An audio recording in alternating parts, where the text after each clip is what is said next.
Hello, I'm Leigh Harris, and this is my exciting introduction to our next TownCraft Let's Play. In case you don't already know what this series is, it's where TownCraft's lead designer will go mano a mano with several large carnivores in a small pit, armed only with a Phillips head screwdriver and a bottle of shandy to share with it. Of course, that's a complete lie, apart from the designer part, who is here. And here he is. Hello, and welcome to the River Wild. This is a map that I created about a month or so ago now, and it has this noticeable river in between you and the road where you'll get all your peasants. I also decided to be a little bit mean by putting all the lovely farmland up the top here, and all the useful minerals down the bottom, where there's nothing in the way of vegetation. So the first thing you'll want to do in this map, after going through the usual steps of getting yourself a hatchet and your first woodworking bench, is to find a nice thin area, somewhere narrow like this, so that you don't have to use too much of your precious wood getting from one side to the other.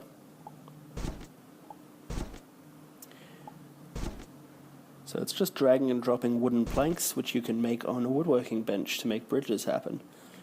Once you're on this side, you can start finding a nice place to build your town. You'd want to, right away here we can see in the middle of the screen there's a few little specks of iron. Up there is some coal and there's plenty of stone, so this should be fine.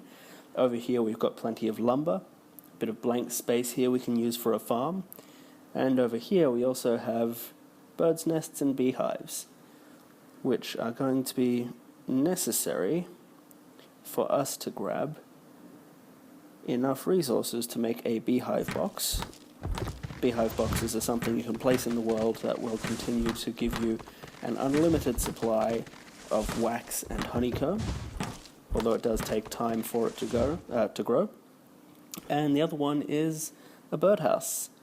Birdhouses are made using simply planks and eggs, and they will sit there and periodically give you eggs. So as long as we don't spend all of these things at once, we should be in a healthy position there. So first things first, stone pickaxe out of a wood pole and small stone. This will allow us to start figuring out what other resources we have over here, besides just the iron and coal, which are, regardless, the two most useful substances. We have some more coal there. It's worth bearing in mind that you'll need to get a mine placed next to something that's already exposed. So up here we've got a bunch of exposed coal. So don't mine everything at once, just grab a little bit. And if you find a great and useful little combination, like some iron next to some coal or something like that, then you will be in a very good position. So at the moment it's looking like we're going to need 2 mines to get our basic coal and iron needs, which is, annoying, but we can get through it. Lots and lots of stone. Gems, that's not a bad find. So again, we'll just leave those gems there. 2 bits of coal, but they're not quite close enough to the gems for us to be able to get both with 1 mine. But you know what? It's worth... I might just take a couple more gems, help get me started. It's worth finding enough resources for an extra mine, and even an extra miner just to get the 1 gems. They're pretty rare, so that's not a bad start. Right, so we can build plenty of houses around here. I'll need to go and grab a little bit of wood to do that. If I ever have to travel any small distance like this, I'll usually use the time to do a bit of crafting. So in this case I can get a furnace ready, and a stone oven, just while I'm on my way over to the trees.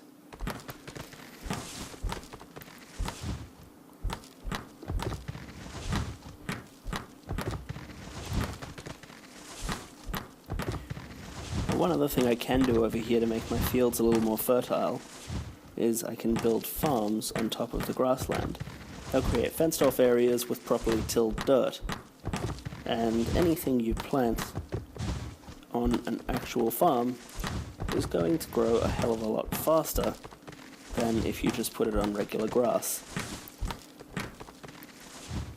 If you've got any dirt, it goes in this order: dirt, grass like what you can see here, lush grass, which is the deep green coloured grass you might have seen in some of the other levels, and then farmland, with crops growing faster and faster, depending on which one you've used. So, let's get this town started.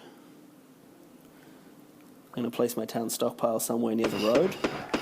As soon as your town rating is increased to shack, that means people will start to come visit. I'll just build my first log cabin here, so I've got somewhere to put my crafting tables. Speaking of which, I'll build a crafting table now.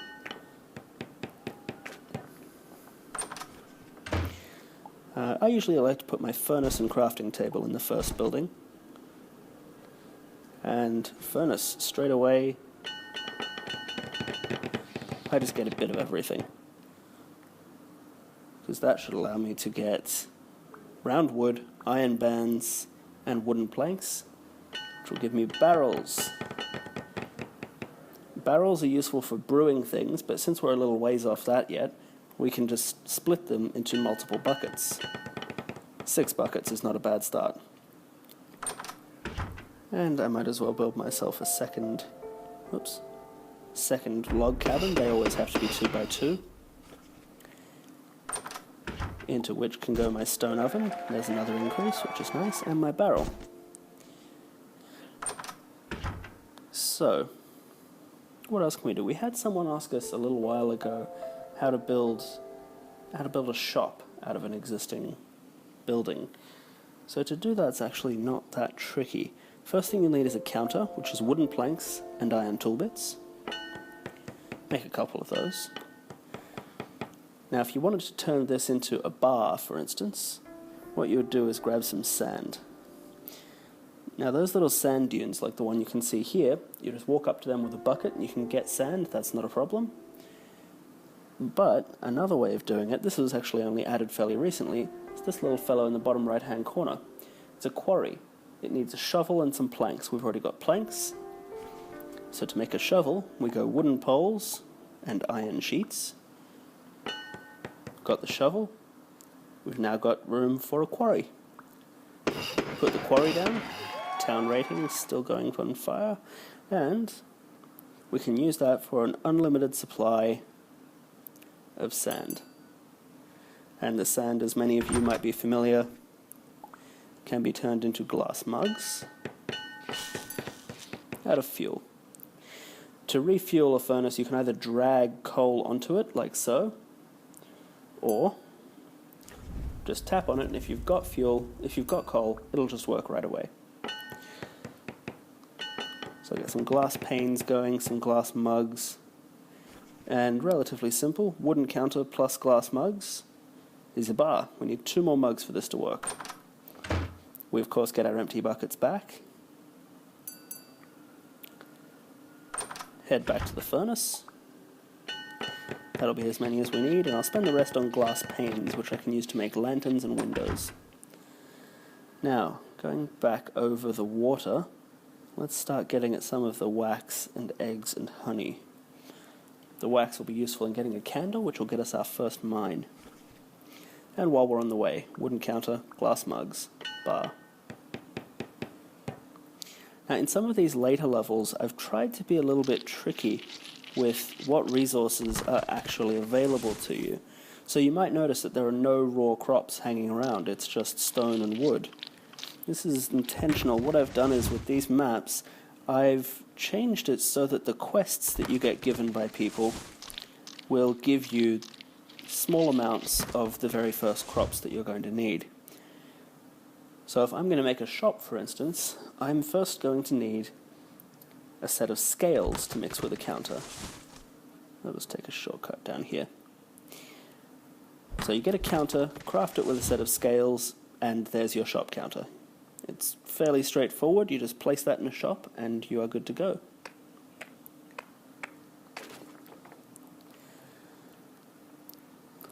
Haven't seen a merchant yet.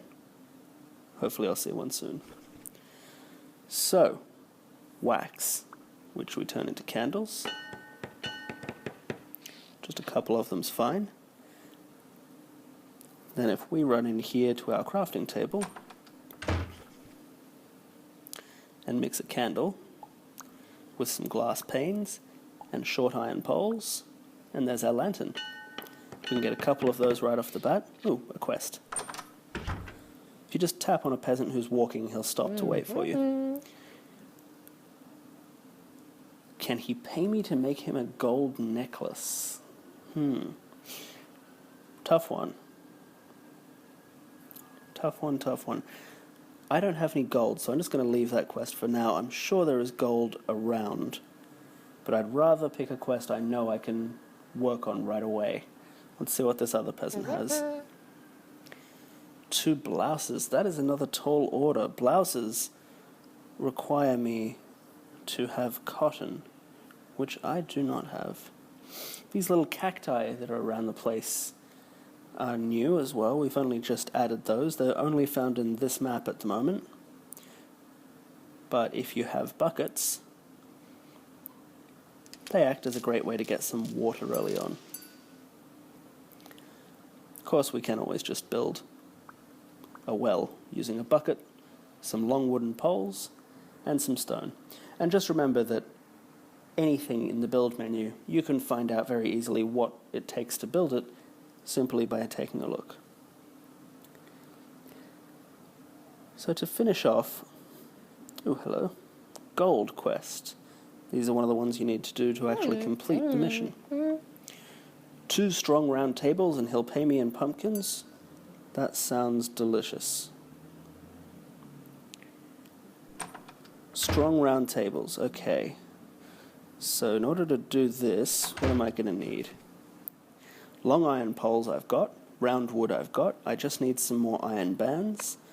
So I'm still going to be careful not to deplete all the iron that's around here. Even though I didn't leave myself with very much. And I'll wander back in here, chuck the iron in the furnace, turn it into some iron bands.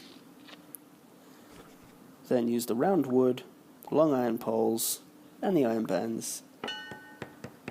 It looks like I'm going to need a little bit more of the iron poles. Done. Make the second table.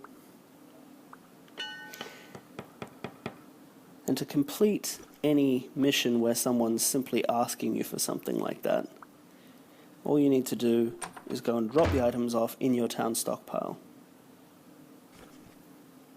Like so. Got some pumpkins, and that will be the first thing that I can plant over on the other side of the river here to get my farm started. And that's a canary. Because canaries. Actually, I think the canary is only in there because the miner character, you've got either the survivalist, which is the red-haired woman that I'm playing now, or the miner. And when we first did concept art for him, he had a little canary on his shoulder. And so we decided to chuck the canary in the game for reasons. So, I'll plant my first farm. And this is the very beginnings of the River Wild. Although it is a rather placid-looking river for something called the River Wild, I will grant you that. But waves are very hard to animate, so, leave me alone. Anyway, that concludes my little introduction to the River Wild. So I will leave you with one more thing, although this is experimental. I'm not sure if this is actually going to work. First of all, if you want to pick something up, with your inventory open, just press and hold on the item you want, and it just removes it. There we go. It does work. Good. Wasn't sure if I was allowed to turn a log cabin into a bar, but that's all it takes. You just place the bar in the corner, and then you go and select a peasant, offer them a job as a tavern, once I, of course, have 2 gold coins. So I will leave it there and celebrate the end of this Let's Play by pilfering all of those gems. Thank you very much for watching.